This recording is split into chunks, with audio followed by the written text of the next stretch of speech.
Morning has broken. It's a brand spanking new day. And we have the opportunity to maybe understand a little more of the mysteries of life and the presence of spirit within our lives and within our universe. We can do today whatever you want to do. We have that freedom.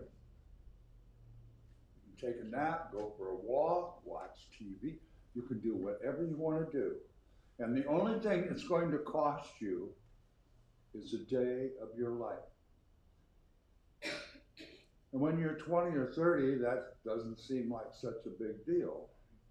But when you get as old as me, that's actually a very big deal. And a day of life, even having lived as many years as I have, a day still can offer opportunity to learn something new, to experience something new, to broaden my awareness and my understanding. There's always opportunity for something new if we're not too busy grumbling about what happened yesterday or being afraid of what might happen tomorrow. Morning has broken. It's a brand new day. And I'm excited to see what's going to happen in our lives today. And so it is.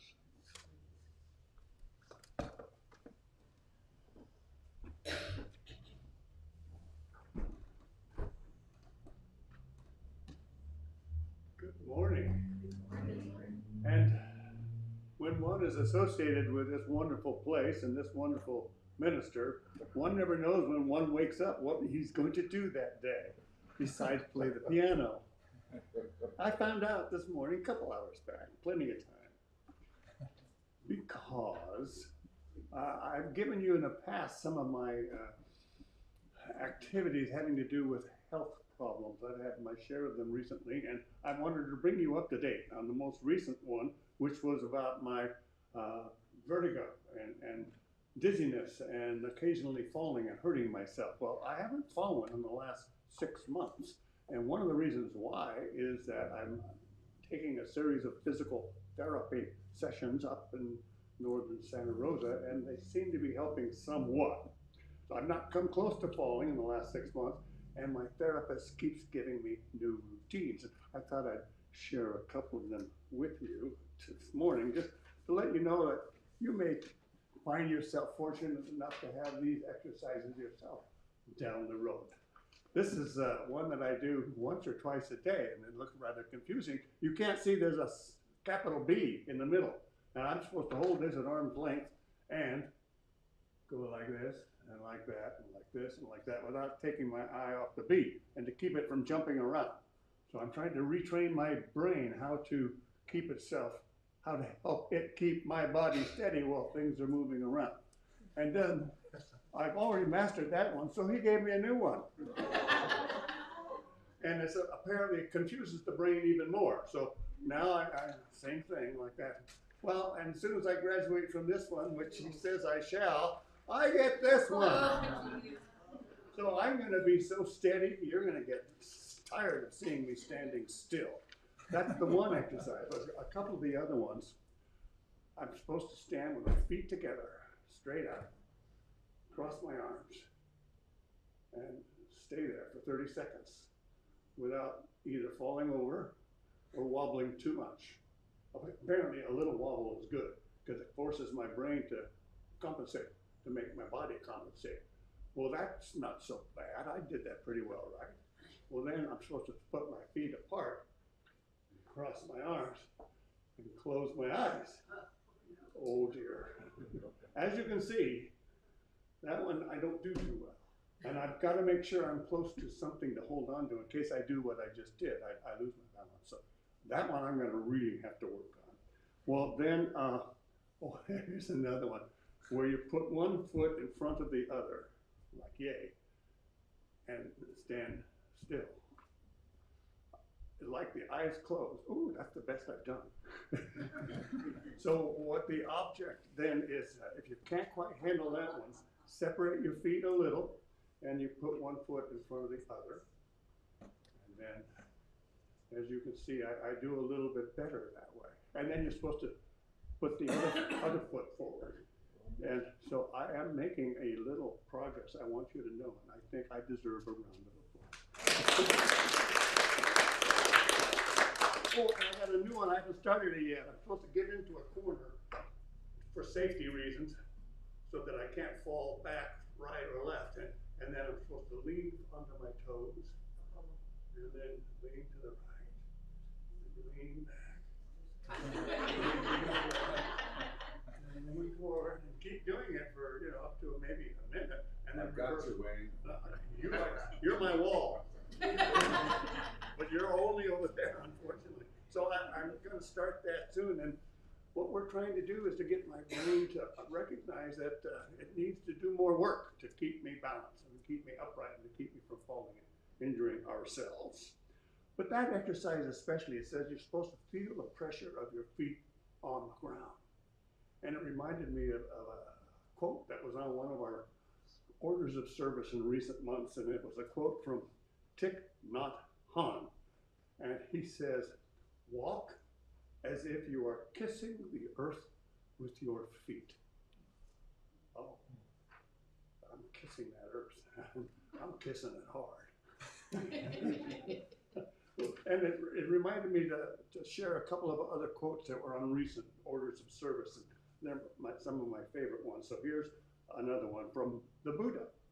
You can search the entire universe for someone who is more deserving of your love and affection than you are yourself. And that person is not to be found anywhere. You, as much as anybody in the entire universe, deserve your love and affection. I like that. That's a good one. And then one from Gandhi. Whenever you are confronted with an opponent, conquer him with love. Namaste. Very well done, Wayne. Thank you. Thank you very much, Wayne. All right. And I should tell you that Wayne had no idea he was going to do a mini message until 6:30 this morning, until I found out the person who was going to do the mini message wasn't going to be here. So thank you very much. And I'd like to make a couple comments. Number one, you seem like you're spending a lot of time at your therapist, a lot of money perhaps. I have a different point of view, just like a second opinion. Just spend more time sitting down. Reduces your chance of falling drastically, proportionately. And the other thing I noticed while you were doing this stuff, I don't know if your problem's balance or equilibrium, or sounds like these things are just like what they do for a DUI test along the side of the road. I don't know. So maybe Cut back something. cut back. Good morning, everyone. I'm glad you're all here. I would like to start the day with something that has just made me so happy and a true blessing. You know, we started our 12-step meetings over here 23 years ago. And even through COVID, when we were totally shut down, with the blessing of the chief of police in the Cotati Police Department, we held every day at 2 o'clock an indoor 12-step crisis meeting, 7 days a week, all through COVID.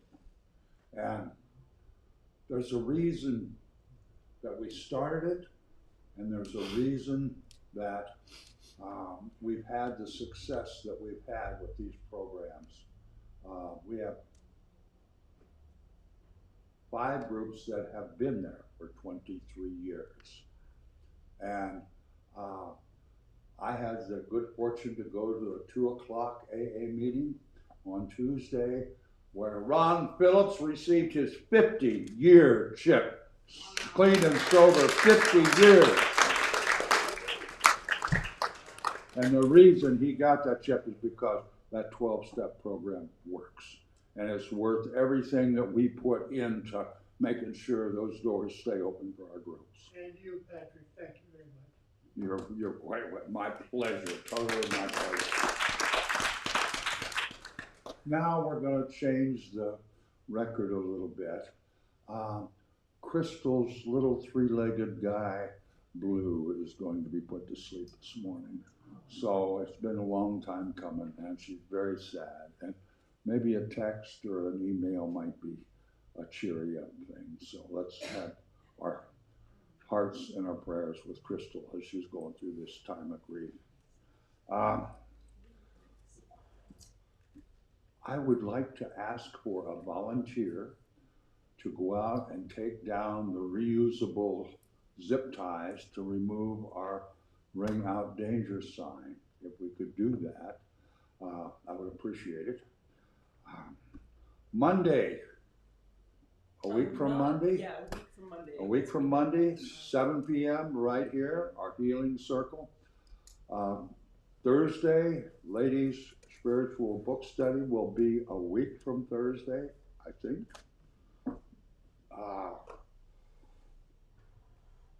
I have something very disappointing to share with you this morning. About 6 weeks ago, we bought 120 boxes of flooring to put down in the hall.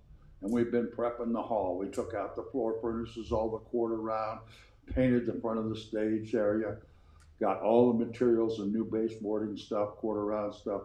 And Friday morning, we started putting down flooring. We put down 20 boxes of the 120, and it just kept coming apart. And it just didn't work. And there's a reason, a technical reason, but safe to say we had to load it all back. And if you see Keith Johnson again, tell him thank you. We paid him a little money, but he worked his tail end off on this project.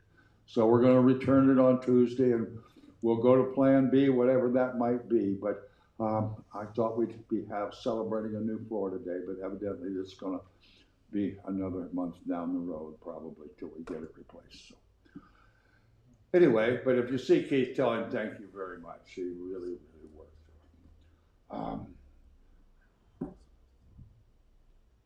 Maybe the last Saturday night of the month. Oh, next Sunday is board meeting at 9 o'clock. The last Saturday night was the 25th. A super band is going to be playing called Take Your Medicine, and you're all welcome to come to a free cabaret.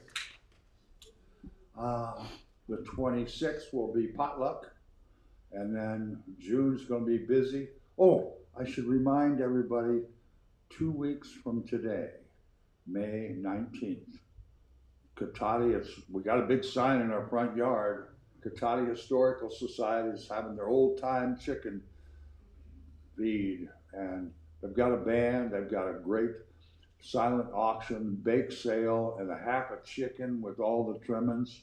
And tickets are $20 advance and $25 at the door, and you can get them from, oh, I don't know, the Chamber and the museum, and I think Oliver's, and I think Exchange Bank, or just go online to the Cotati Historical Society and you can see how to do it. But they've been doing it for a long time, so, and it's a really good dinner. So you can walk over right after church, and they're going to be borrowing all of our chairs and tables, so we may not even have coffee that day. So it'll be stand-up coffee.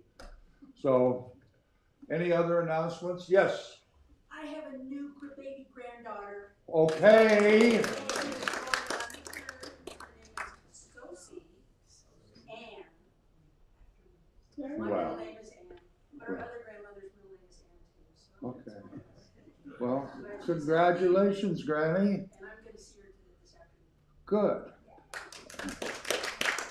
And one more thing, Dick Meyer, thank you very much for a wonderful message last week. We really appreciate it. So, anything else? Well, let's stand up and sing with great gusto and enthusiasm. I've got the joy, joy, joy, joy down in my heart.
Now, if you are here for the very first time, which I know these two folks right here are, they're getting married here in September. Anyway, Doug and Bea, and we welcome each other in a very traditional, warm way here at Church of the Oaks. So do your thing, people.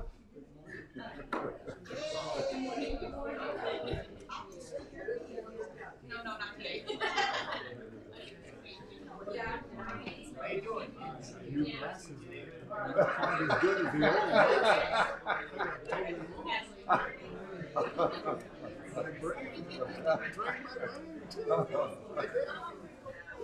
old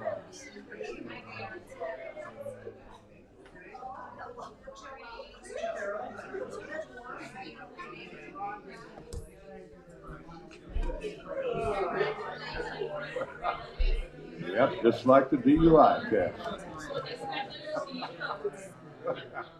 How you doing, Amiro?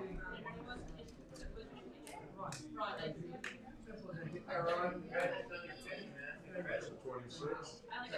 Okay. Yeah.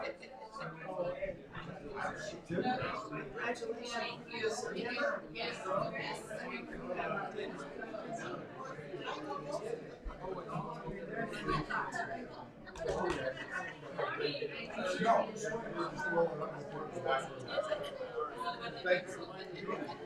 Where's Wilma?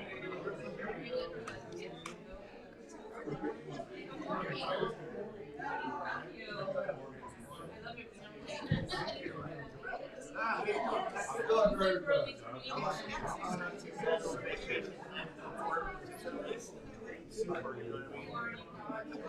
Excellent. We're nearly prepared to end this now. Her sister is social shut the highway down. It all worked out, you know, here. Oh, it's just not.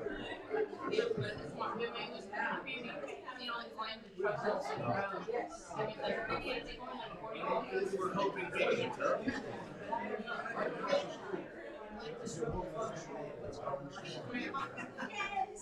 Right next to the farm, there was a jungle hole about this long with wires. We were both outdoors. All of a sudden, the pop heard a crack. Powerful, like 2 years ago.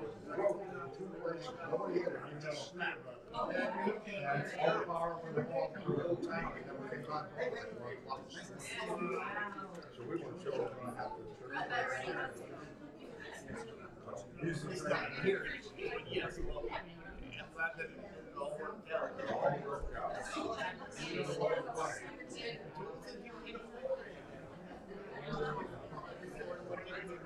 Smack together design.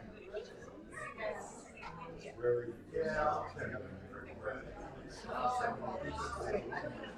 pieces together to build the mission. Why? Because you got tiny and then you keep tapping, it destroys the hockey mechanism, and then as you keep tapping the next course, it just bounces right apart. And it just, so it's it's a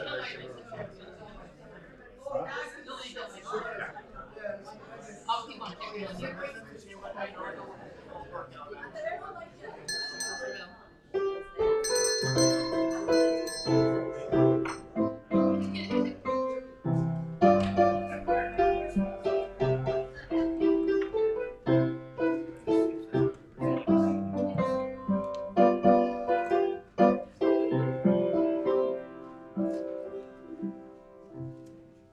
It keeps getting better, Wayne. You Well, I play gotta it like practice. 6, 8 more times. Oh. Everybody take a big deep breath, if you please. Let it out. Don't want anybody to turn blue and fall over. Now, I'd like you to just look around the room and see the abundance that is in this very, very sacred place. Each one of us is walking, thinking, breathing, loving human beings. And that is the foundation of our abundance, of our prosperity, of our perception. It's just knowing that we're all in this amazing thing called life together. Let's read together our affirmation of abundance, shall we? When we truly to begin to want more for others than we want for ourselves, we will begin to notice amazing changes in our own lives. May we ponder that wisdom a while, sir.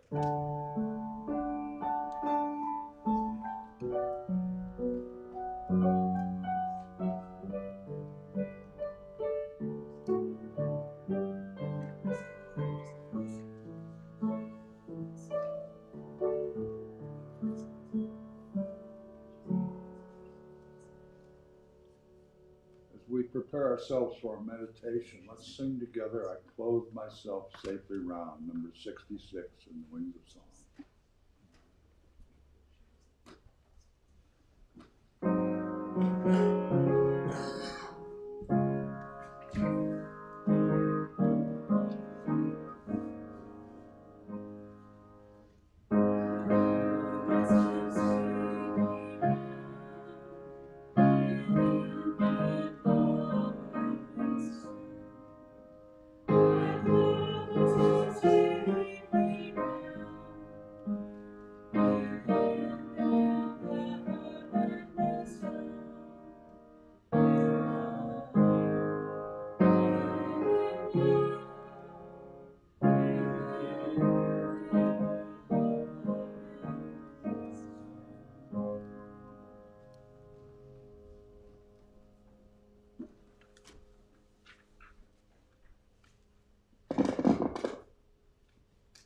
This is one of my favorite meditations, and I hope it works for you too. For this meditation, picture a clear blue sky. As you do so, feel your body and mind begin to relax. Your sky is so blue, so vast, and all is quiet.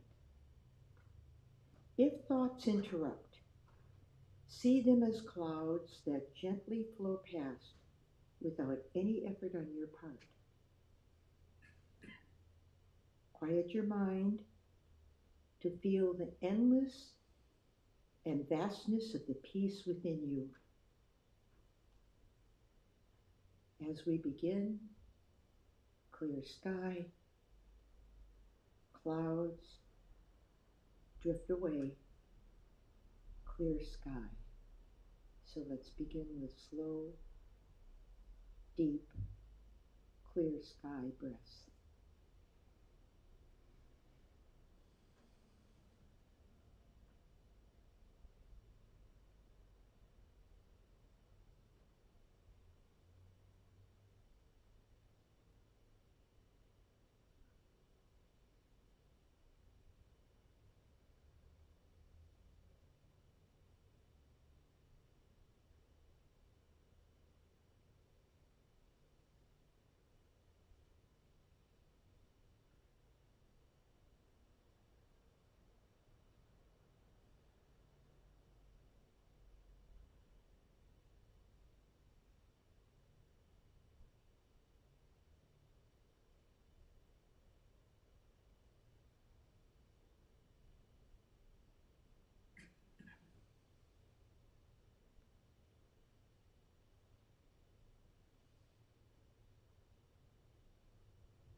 As we close this meditation, surround yourself with the protection and the love of God.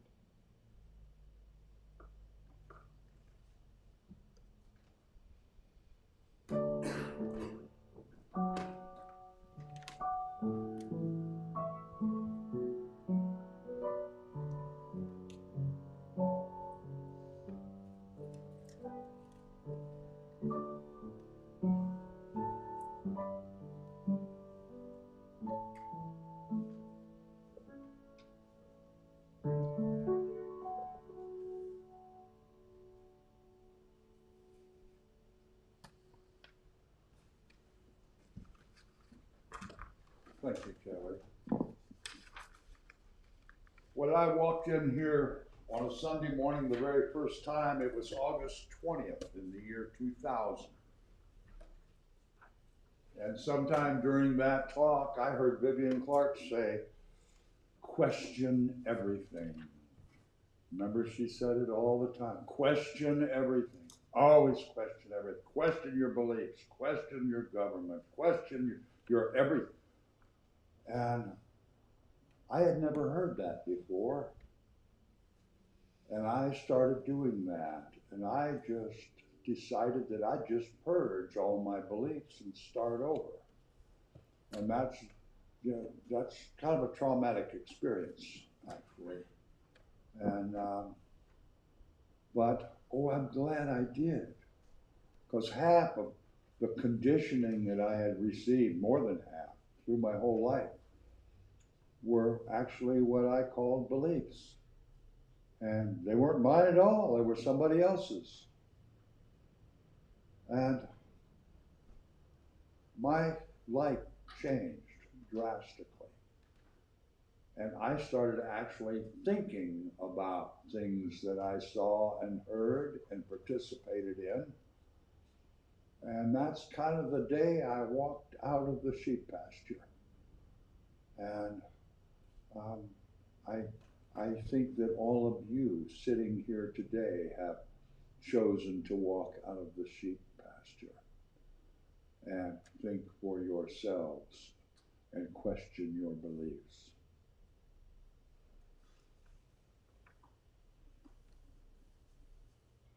I'm going to do something that might be a little crazy, but I was talking with someone a few weeks ago and said, do you ever have like dialogue during church? I said, well, no, most ministers don't do that. That's kind of like committing suicide from the pulpit. But I think I'd like to do that today. And I certainly don't know maybe any answers, but you have paid me for years to study spiritual laws and study what has worked for lots and lots of people and question beliefs, question everything. So today I'm going to just open it up if you have any questions or want to ask questions about this place or things in your life that have troubled you and you don't know. Just if you've learned something you think is valuable and would like to share it, let's just talk a little while. We're all family here.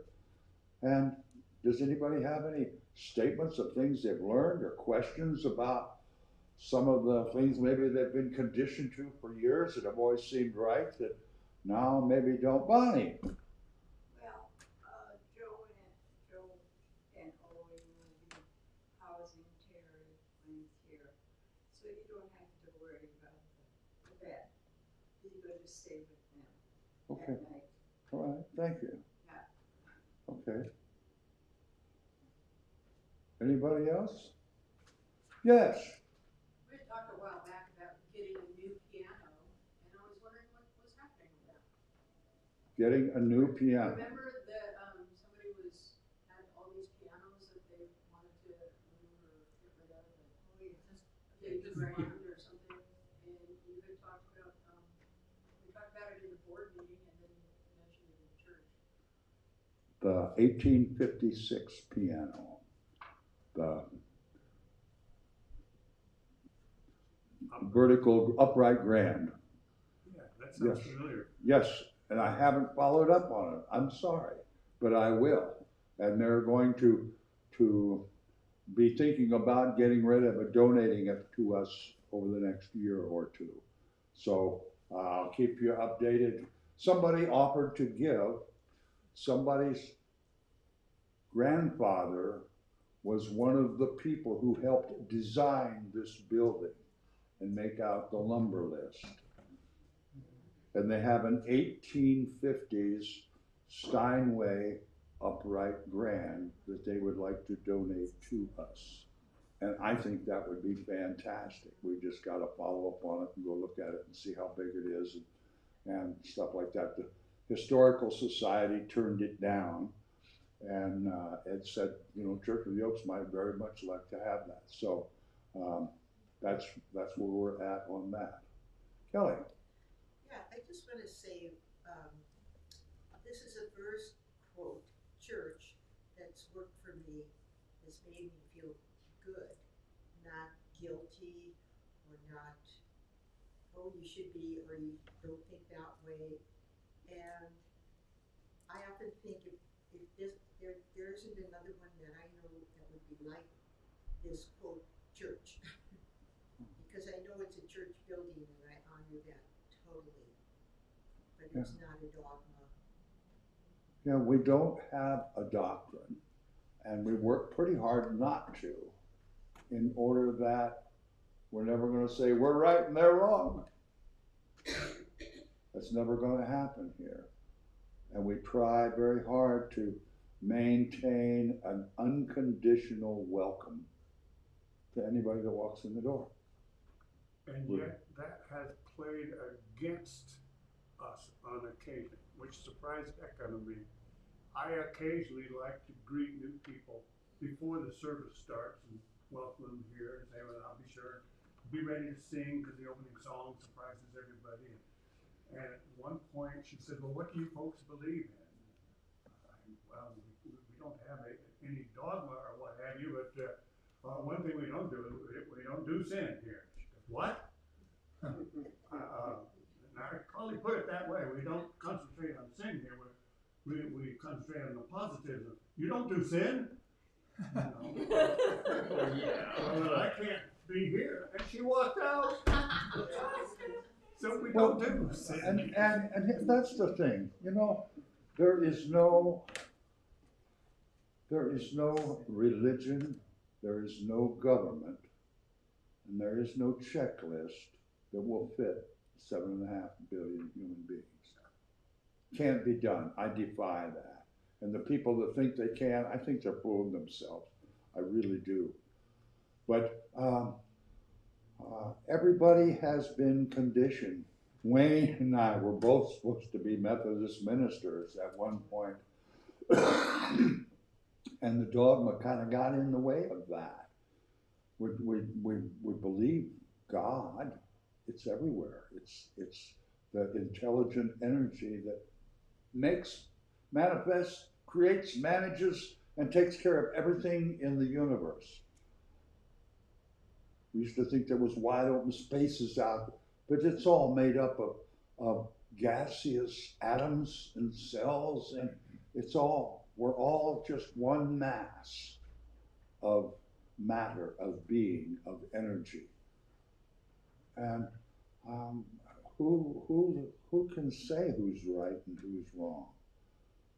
And we have worked diligently, and I'm so pleased when people, I've talked with several of you, and they'll say, how things at church? I've never seen our consciousness better than right now in 24 years that I've been coming here. That we have worked on creating and maintaining a we consciousness. And we, that means everybody. That means the people that demonstrate on both sides of the aisle, down the political spectrum or the moral spectrum. We're all human beings, and that we includes everybody. Sometimes they think, well, it's just us. Well, when you say just us, then there's them. And it's us and them. It's we, all of us. And it's difficult. And I fall short of my expectation and my mark and my intention all the time, as all of us do. We're human beings. We're subject to emotion, anger, all the things that show up in life. But when we stop and think, if we could just get back to we, what's the best thing for all of us? What's the good of the whole?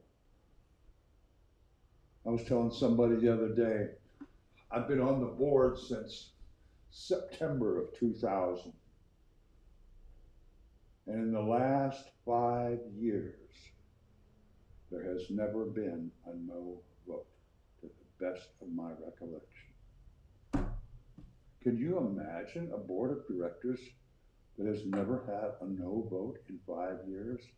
There's certainly been difference of opinion, but after we discuss it, we come to the consensus of what is the best for the whole. And it's been unanimous. And I think that speaks well of what this presence here, what this family here, this consciousness that we strive to maintain, how it changes our lives. I remember 20 years ago, there were fist fights after the board meeting and angry shouting and swearing at each other. And to have year after year of not a single no vote. Difference of opinion for sure. Everybody brings their ideas and thoughts and we kick them around very gently. And we come to what's best for the whole, what's best for our group. And what demonstrates our consciousness for the good.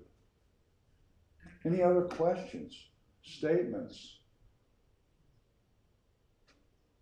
Yes, Catherine.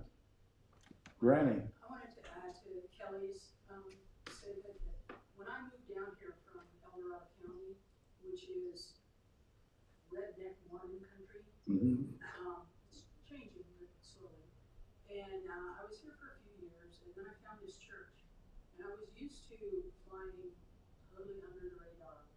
My daughter went through grade school, middle school, high school. I didn't want to make her life any more difficult than it already was.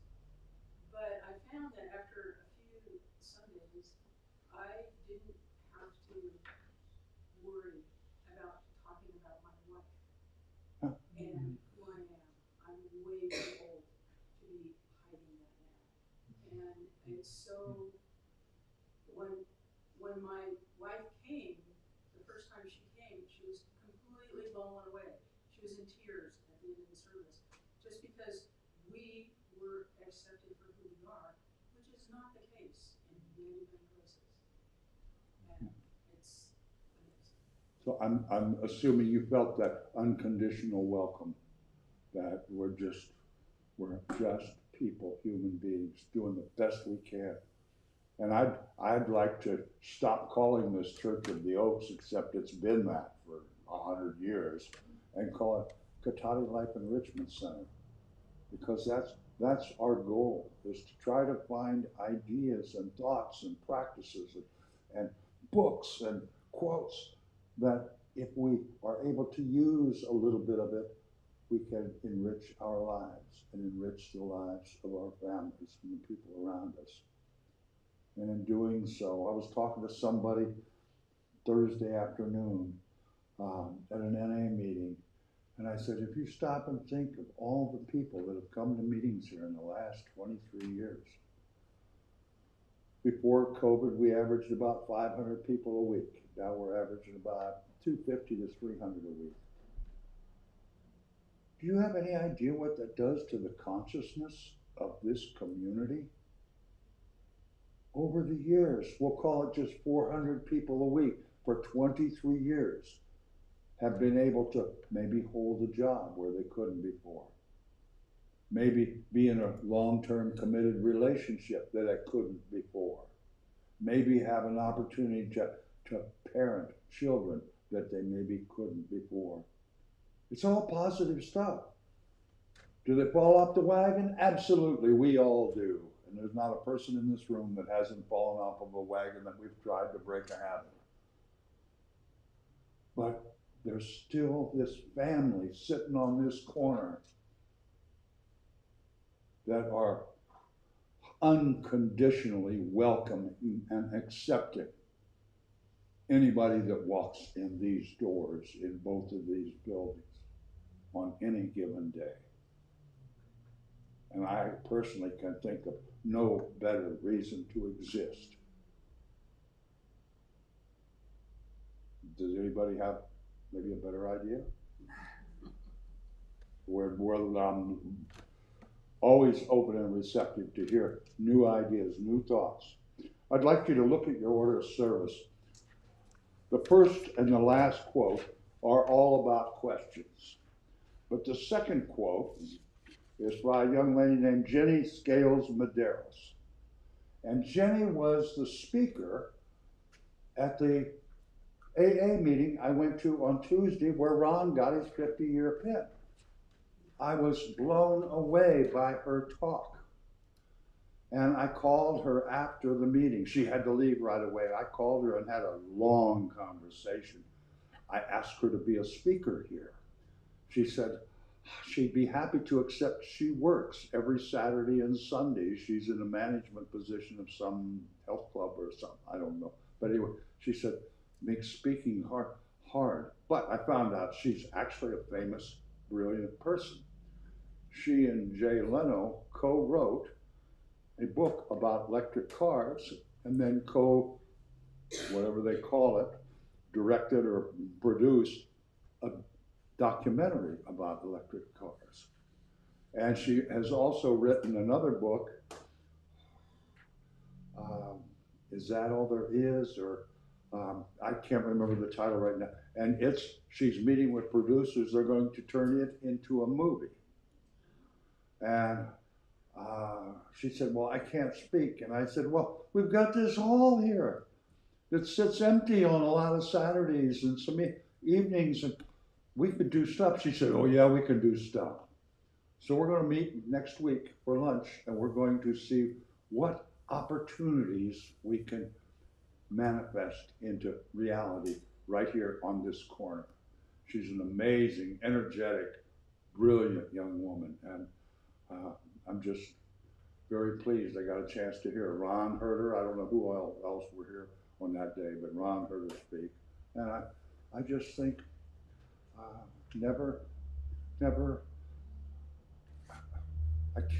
I just never stop being amazed at the opportunities that present themselves. If you just try to keep your eyes and ears open and look for the good stuff that has an opportunity to grow. Planting seeds and watch them grow. Not all of them grow. Sometimes the flooring just doesn't stick together. You hope it will. Sometimes there's some disappointment. And sometimes if we don't do sin, people don't want to stay. You know, and I know a couple people got very upset. When I came here, we did the first Sunday of every month, communion. We sang the Lord's Prayer every single Sunday. We stopped doing all those things. And right here, that pin right there, those two pins up there used to be a big wooden cross with Christmas tree lights behind them. The only trouble was the wires were just bare. They had no insulation on them, and you could touch them and get sizzled. And it plugged in down there. And we took that down. And a couple people got angry and just walked out the door, and they've never been back. And they slammed the door very hard when they left. But it's like we took it down because the cross for us was the emblem of suffering and shame. And we don't want to think about suffering and shame. We all got some in our life, but we want to try to stay focused on the positive and try to overcome and transcend the hard things, the grief and the shame and the suffering and the anger and the hatred and the fear. We all have those. We aren't immune. But if we believe that we have the power to transcend those things, live through them, and even learn by them and benefit from them, our lives are enriched. We don't stay a victim for 40, 30, 20 years. We just don't. Any other questions? With Christopher. Yeah, I don't know if you touched on this last week, but I wasn't here. The passing of Alan Hartman, you remember him? He spoke once years ago. Yes, the Toltec guy. Correct. Yes. Yeah, he passed away. I wasn't aware. Published Joy Dancer was his group. Yeah. Incredible guy. Different type of spiritualism Yeah. with him. But anyway, I've, followed his writings and such for years, and he was, as we do in this church, we get knowledge from all kinds of different sects and spiritualism, so. Yeah. it's fine. Well, thanks you for saying. I'm sorry to hear that. Alan was a great guy. He taught a lot from the Toltec philosophy, and as did Don Luis Miguel Ruel. Back up, Patrick. Don Miguel Ruiz and his son Don Miguel Ruiz Jr. The Four Agreements and the Five Attachments, and we give those books away to our new members. Part of what we have a list of books that we give to new members, because the Four Agreements it's so simplistic, not easy, but it's very simplistic. And it kind of coincides with things that we think might be fact, might be true, might aid us on our spiritual quest, on our journey through life. Yes, sir. One other thing, they are having an estate sale of his today from 1 to 5. It's in Sebastopol, I'm not sure of the address. Okay, But, he's got all kinds of, okay. different Alan things. Hardman is his name, Yeah. I Hardman. don't know the address, but it'd be on the internet if anyone wants. Okay. What a great speaker. He's just a neat man. So always positive and just brought a lot to our community. So we've had him here several times over the years. Fun. Well, when I joined the church here, it was Joel Kimmer. Joel Kimmerer, And it was. a congregational Yes, church. And he suddenly, he said, I don't want this anymore. And I think he became what was it, something, advisor or something like that. But, oh yeah, it was the Bible and it was hymns and Hmm. it took me a long time to get that Yeah. out of my, life. Yeah. Really. Yeah. It's just, I went on a cruise and I said, well, that's it with me. Cross is gone. That little thing they had for the service, there. that little wood plaque that hung right here on this nail Yeah, was this big. that was. And it had the little slide-in letters where we Yeah. had the song numbers in the hymnal. gone. And it was a congregational hymnal. And I wrote, negative and positive, Mhm. And when I came back, I knew where I was gonna go, was here. Why did you stay, Bonnie? Hmm? Why did you stay? What was in the positive column? Well, one thing was, at that time, all the people in the church were just great, when I came and saw that cross, I didn't want to stay for the service, but I did. And, but I love everybody here. And it's knowing that we're connected as family, isn't it, Bonnie? That's the most important. All the other stuff is like ritual and thing that we go through that reminds us of some good things. I was going to get married to a Catholic girl when I was 17. I was in love. And for years, every time I'd sit down and eat, bless us, O Lord, and these thy gifts which we're about to receive. And I can, right, Douglas? and Bonnie, or Kelly, and then I was going to be a Methodist minister. I could stand up here and quote the Apostles' Creed. I could almost quote verbatim the Methodist doctrine, because the guy that wrote that doctrine in 1955, he was my teacher. And he schooled me on that doctrine for 4 years of my life. And I just couldn't buy the rules. I think we're all just human beings. We all have decisions, and life is made up of all of our decisions, the good ones and especially my bad ones. A lot of them didn't work out as I had hoped, a lot. And it doesn't make me any less of a human being. Doesn't make me an evil, nasty person. I've done some evil, nasty things probably in my life, some intentional and some not. And I think every one of us could have to raise our hand to that as well. But here we are. Each one of us, with all of our bruises and all of our gold stars and all of the things that we've done in our lives, here we are. And we're willing to share that with each other. And I don't know about you, but I still learn stuff about Patrick Michael McCarty almost every day. And the more I learn, it dawns on me how much I don't know. I think a smart guy said that once, like the guy with 3 names. Anyway, but I came across something. I was talking with Julie Miller, and she said, questions are amazing things. And even asking ourselves questions about ourselves might help us figure out this complex person that all of us seem to be. And so, Douglas, would you do me a favor, sir?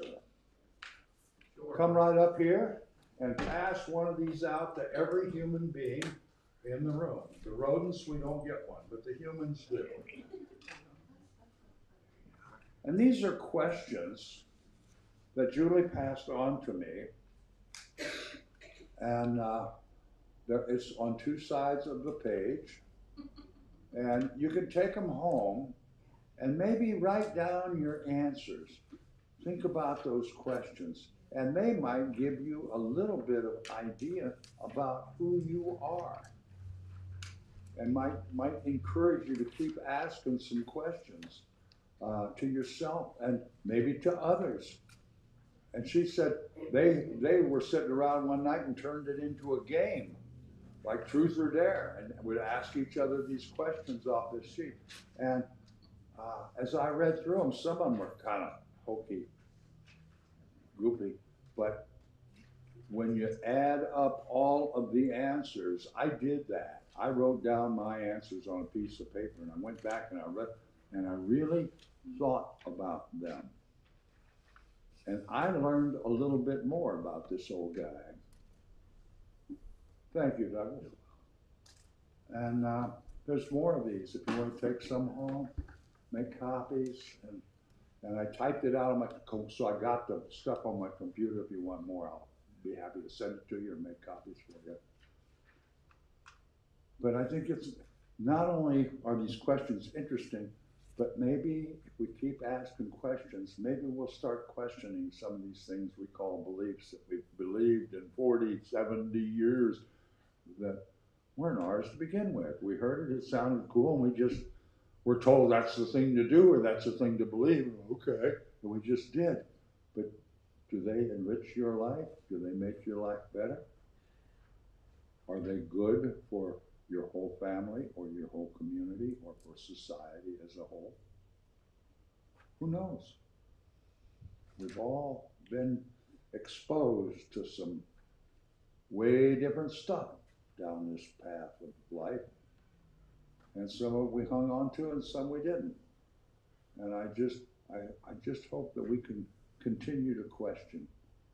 And I hope that we can continue to be accepting and offer this unconditional welcome to anybody that walks in the door. Even if they choose to leave, that's all right, it's their choice. I don't care what anybody thinks. I really don't. I don't care what anybody believes. Do not care. Has nothing to do with me. But I just hope that everybody thinks and asks questions. Yes, Doug. No, I really very enlightened sitting here listening. And I was kind of not going to say anything because it's just been my first time hearing everything. But I have a prospective sponsor in AA. He's one of the things he wanted to assign me to do was say the set aside prayer. Right? I don't know if you've ever heard of the set aside. You probably have, I'm sure. Yeah. Set aside everything that you think that you know about God, about the 12 steps, about recovery, so that you can have a better relationship with God or your higher power, right? And it got me thinking, I don't know what it is about human nature, but what is it that sometimes we make ourselves stay in a place of discomfort, even though we know in a lot of ways it's not good for us? There's a familiarity about it, I guess, that prevents us from asking those kind of questions, just like what you were talking about. I just thought that was, it triggered a very interesting thought stream I wanted to share. Thank you, Doug. Thank you. And I'll just continue that a little bit further. When I first started coming to church here, I had some very, very strong beliefs that I was starting to work through at Vivian's tutelage. I used a big word there, Kelly. Did you hear that? Tutelage. And I knew what it meant. And Vivian had a good friend, and her name was Mary Ellen O'Meara. And she had been a nun teaching at a Catholic school. And one day she was in her 50s, and she walked up to the Monsignor who ran the school, and he said, I find that I don't believe a single thing I'm teaching these children. When are we going to tell these people the truth? And the Monsignor said, as soon as we find something that generates the income that we do by telling them what we tell them now. And she quit. And she delved into the Course in Miracles for several years. And Vivian asked her if she'd give a little crash course, just kind of a sizzle course to, if people were interested, they could join. And I was sitting right where Ron's sitting.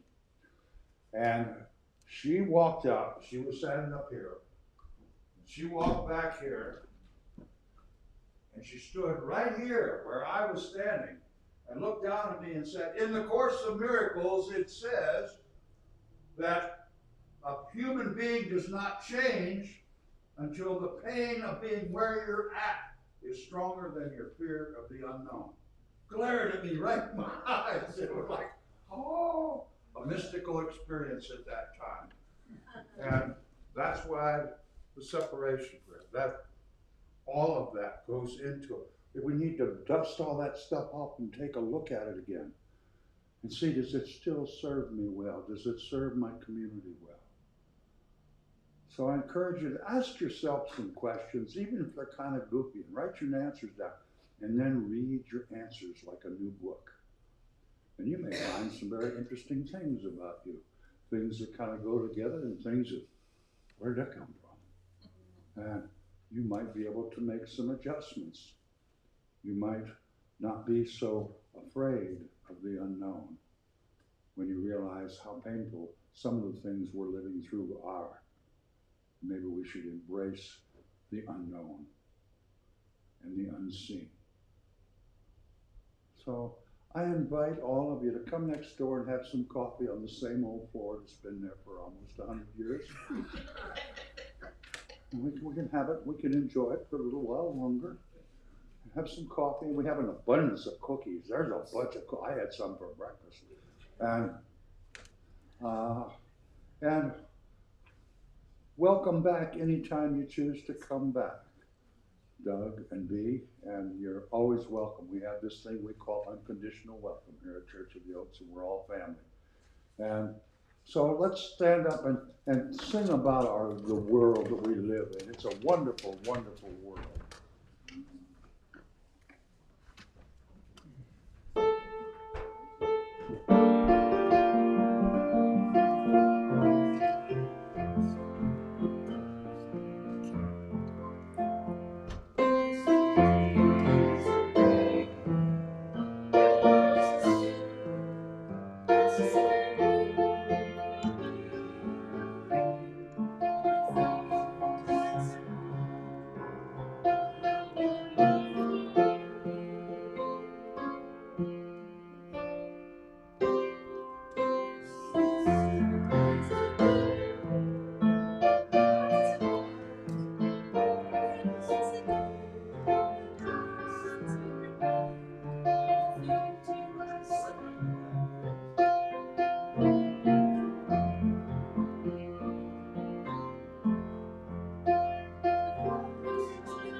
one hands and do a little amen, shall we?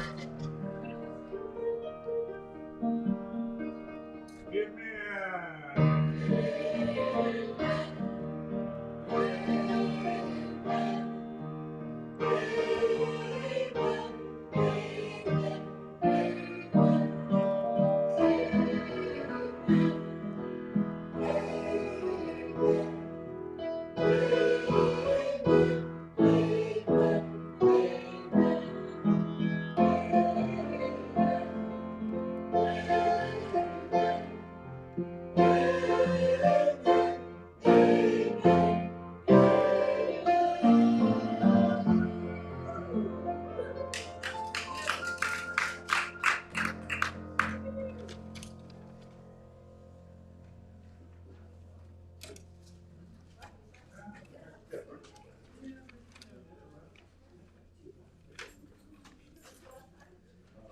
Amigo mío.